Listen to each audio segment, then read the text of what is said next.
I'm Carolyn, and what I study is the way that gestures help us tell the stories in our minds. Yes, you will be paying attention to my gestures this whole time.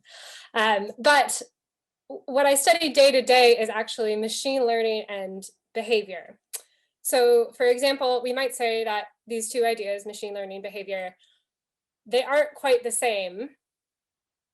But if we put them together, so what I just did is I put these ideas, these abstract notions, machine learning behavior, and I put them together, but they're abstract. They don't have a physical distance to each other. So why do you understand what I say when I do that?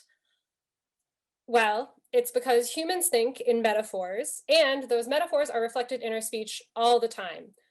But furthermore, they're actually reflected in the physical metaphors that we make with our gestures. So, for example, I could say this experiment is taking a long time. And what I'm doing there is I'm actually positioning time in front of me in a shared scene to help you understand that I think that this experiment is taking a really long time.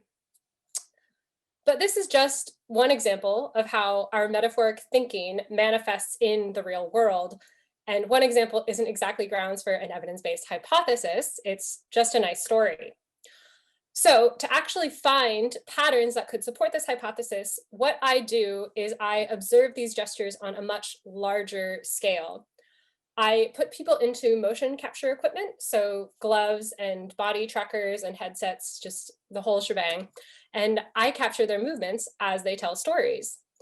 And then I correlate really fine grained movement data, so the velocity and acceleration of each individual tracker, with things like the pitch and the tone of their voice, but really importantly, the words that they choose and the semantic meanings of those words. So, like how together is both physical and abstract. And then I use this constellation of inputs to create a machine learning model that allows artificial virtual agents to gesture with the same richness that we do. So there are many reasons that one might want to make an agent gesture like a human, including some ethical concerns over making something seem like too real.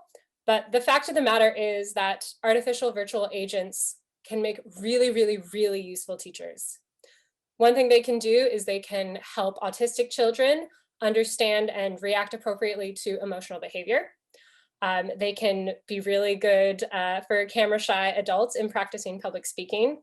But really interestingly, in a far distant future, it's possible that an artificial agent that can gesture really well, that can tell its story,